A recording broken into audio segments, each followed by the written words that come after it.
Of the of the Daughters of the American Revolution, and also life member of the American Friends of Lafayette. And it's a pleasure to be here. This is a wonderful conference. I'm thrilled. And I'm thrilled to be able to talk about Lafayette and what we're doing. The bicentennial of his farewell tour kicks off in New York City August 16th, this summer. So get your French on, ladies, get your dresses. 1824, 1825, empire waist, dropped, poofy sleeves, a lot of embellishment around the hems, okay, so I can help you get dressed. But we want everyone to come out. Plan an event in your community. What we're planning in the Mohawk Valley, well, Mohawk Valley here, but Oneida, Herkimer County specifically, is that Syracuse is involved, some DAR chapters are involved, but mostly our historical societies. And I'll start from Syracuse and work my way over to Yorktown.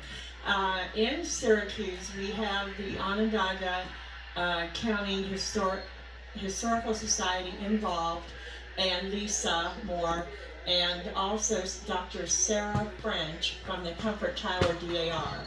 And then another regent from Fayetteville, Ogina DAR, she will be hosting a country ball at the Syracuse downtown Marriott Hotel.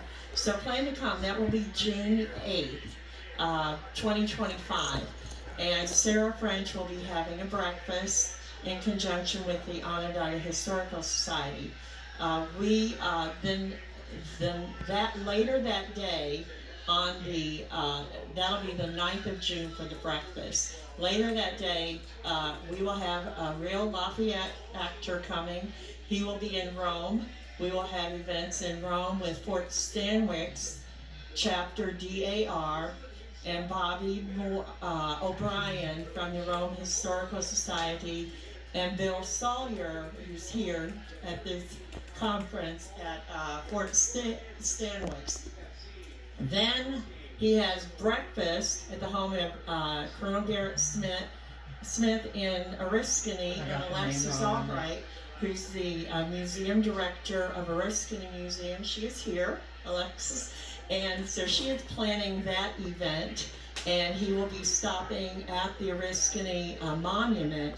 An interesting fact about the Oriskany Battlefield Monument, what happened in Oriskany was so significant to Congress that even though they were deeply in debt, 2 months after that battle, they commissioned $500 to build a memorial. Nothing happened, and in 1823 they tried again around the 50th anniversary. But again, they did finally dedicate that over 100 years later on August 6, 1884. So there were 60,000 people that came out for that. So our Lafayette is going to stop there, and we're very proud of that. Then he will stop in Whitesboro at the home of Mrs. White, the widow, because he knew her husband. And what we're hoping to do is to have an assembly at Whitesboro School, Central School, and introduce Lafayette to the students. We're going to be introducing Lafayette prior to June the 9th, but that is or June the 10th, I'm sorry. So I'm getting my dates. June the 8th is the ball, June the 9th in the morning, Syracuse, June the 9th in the afternoon, June the 10th, Oriskany, Whitesboro, Utica, Little Falls. So that's kind of how it goes. After Whitesboro, we're going to have a horse-drawn carriage that will bring him into Utica, and we're having our event at the historic Hotel Utica, which is located on Lafayette Street. And on the outside of the building is a Tiffany marker that my chapter, Oneida Chapter DAR, put up back in the late 1800s, honoring Lafayette's visit to Utica back on June 10th in 1825. So we will have an actor portraying George Washington Lafayette.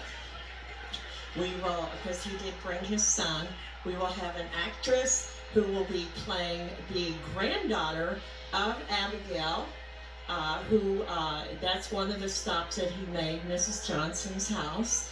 And it's no longer there, neither is the hotel, the Shepherd Bags Hotel. So that's why we selected just one location to receive him. What I have up front, because you were talking yesterday, Doctor, about educating people. I'm a firm believer in educating them young. Get started early. So here are books that I'm giving away to the schools by another AFL member, Selin Castrevia. And I have business cards, and on the back of them is a QR code that takes you to the American Revolution Institute with lesson plans for teachers for grade school and junior high school. So we're trying to do what we can. I have pins for sale. They're $30. We're raising money. And if you buy one here, I'll give half the money to Fort Plain, you guys. You know, so we're proud. And just if you want more information, get one of my business cards, call me. I'm happy to talk about Lafayette anytime. Thank you, Leslie. I'm Chris Leonard. I'm the City Historian of Schenectady. And